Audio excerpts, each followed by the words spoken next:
Hello and welcome back to Beyond the Big Six. Today we are talking about West Ham United and whether or not they are in deep trouble after their opening day defeat at newly promoted Sunderland. And a 3-0 defeat at a newly promoted team is never good. And West Ham fans, are they right to worry about the season ahead, or will everything be okay? We're going to dive into that in this video. So firstly, let's talk about recruitment, and I think there are two glaring issues in this West Ham squad at the moment. Number one is a striker, and number two is a central midfielder. And I think West Ham can actually look at their opponents at the weekend, Sunderland, and sort of wonder if maybe they should have took a little leaf out of their recruitment book.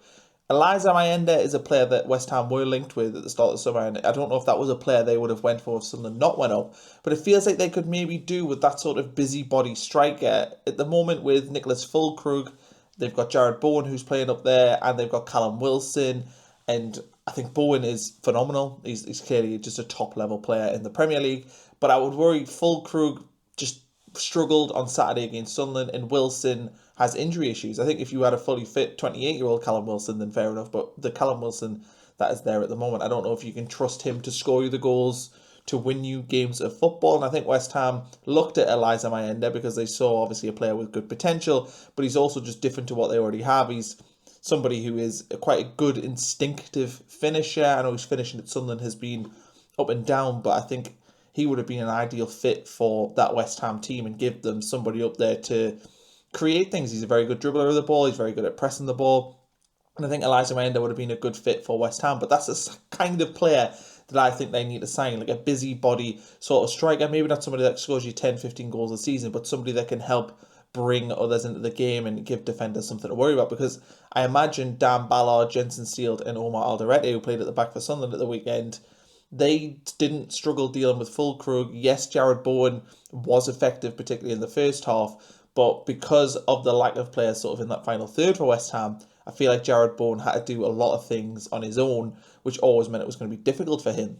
And I think as well, Jared Bowen being sort of shoehorned into that striker position, to me, it doesn't really make sense. I think Jared Bowen is so effective on the wing, to sort of put him in that striker position because of a lack of options, to me seems almost a bit criminal. I'll talk a little bit about West Ham's formation in a moment, but I don't think that the way they lined up at the weekend was necessarily the best way for them to get a result. And into the midfield, and I said that West Ham could learn from Sunderland, but I think West Ham could really do with a Noah Siddiqui. Noah Siddiqui was dominant in that midfield area. Obviously, Sunderland have Granit Xhaka and Habib Diarra as well, who are, looked very good on first year in the Premier League. But that West Ham midfield that played, which was James Ward-Prowse, Rodriguez, and Lucas Paqueta, were just physically outdone by that Sunderland team. Sunderland were, fast runners. Their midfield three were, some of the most miles covered on the pitch, certainly ahead of the West Ham trio. And I think West Ham should have looked at a player like Noah Siddiqui, because he would have slotted in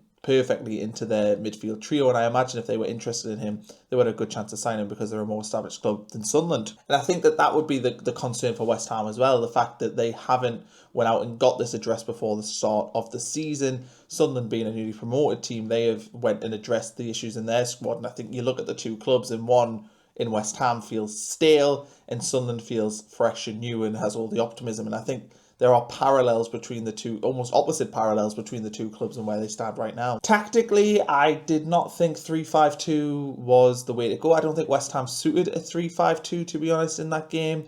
With the way that Sunderland lined up being 4-3-3, it always felt like they were going to have potentially overloads on the wings, and they did score 2 goals from crosses as well. And having the 3 centre-backs, while it meant that Sunderland couldn't necessarily create much in terms of getting sort of around the back three, that back three didn't win 2 crucial headers in the game, which is what cost West Ham the game. And I think Sunderland actually did all right on corners and set pieces, and West Ham struggled with their own set pieces and attacking sense. And I don't think they got the benefits of 3 at the back, and I don't think they got the benefits of Malik Diouf, who I thought was poor on the left-hand side. I thought Aaron Wan-Bissaka was brilliant on the right-hand side, but I don't know what they're gaining from playing sort of a 3 or 5 at the back. I don't think that's necessarily helping them, and I think it meant that they were in the final third left short a lot of the time because West Ham couldn't necessarily afford to push men forward from the full-back positions because of the threats that Sunderland had. So I don't think 3-5-2 worked to West Ham. I don't know if that's something they're going to persist with, but I would hazard a guess that Graham Potter should really rethink that sort of formation for them, because I think they will compete more if they are able to have a more balanced formation. I don't think they were balanced at all at the weekend against Sunderland. And next I want to talk about a lack of hunger, and I know that it's almost cliched, but Sunderland covered more mileage than that West Ham team at the weekend. I think Sunderland had the highest mileage of any team in the Premier League in terms of running. And it's not that Sunderland necessarily wanted the game more than West Ham. I don't think that's fair. I don't think any Premier League team sort of thinks like that. I just think that Sunderland had a clearer plan of how they were going to tackle the game and win. And I feel like West Ham, in the first half, it was a bit of a chess match. There wasn't much between the two teams. And Regis Debris at half-time clearly made little tweaks, and Sunderland themselves tweaked the way that they were playing to be more dominant. They were a bit more direct in terms of getting the ball in the box. And I think West Ham thought that their quality would tell over 90 minutes that they would get a chance and win the game. And I don't know if that's just because it's a newly promoted team and they've been so bad in recent years, but it felt to me like Sunderland tactically in the second half outsmarted West Ham. And I don't think that should happen with a Premier League team. I think that West Ham weren't quick enough to realise, certainly when the game went to 1-0 Sunderland, they should have really tried to pen Sunderland in as much as they possibly could. And it felt sort of like Sunderland were happy for them to do that. And not only that, they had a plan for that. And I think West Ham just struggled to, in the second half, really get going. And that is really concerning. I don't know if that stems from the formation or the manager or whatnot, but it's worrying that they were so poor in the second half against a newly promoted side that actually, had so many new players playing. So, weren't fully gelled, it's fair to say, although they did look fully gelled, but it's a team that West Ham have played loads of games together, whereas Sunderland haven't. So I think to wrap this up in a bow, is it time to be worried for West Ham? Probably not. Opening day, it can always be weird. Newly promoted team away from home. It's probably one of the games that probably one of the worst opening days you could get, really, playing away at a newly promoted team who've not been in the Premier League for years.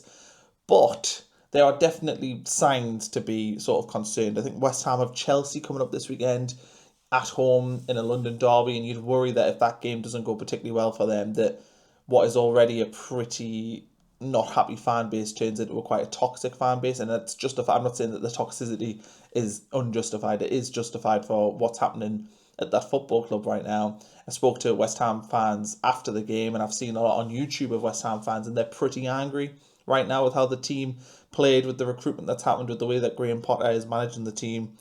And I think it is concerning if one of these newly promoted three, Sunderland, Leeds or Burnley, do have a decent season and are able to get over the 40-point mark.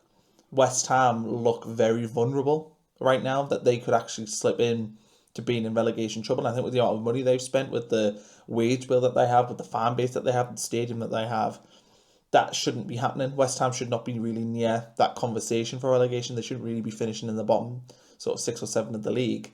My issue and concern right now is I don't see this West Ham team improving massively from now at the end of the transfer window and from now until January, which is when they'll next be able to recruit. And I think that they've left it too late. They need to do more business this summer than they did and they've done so far.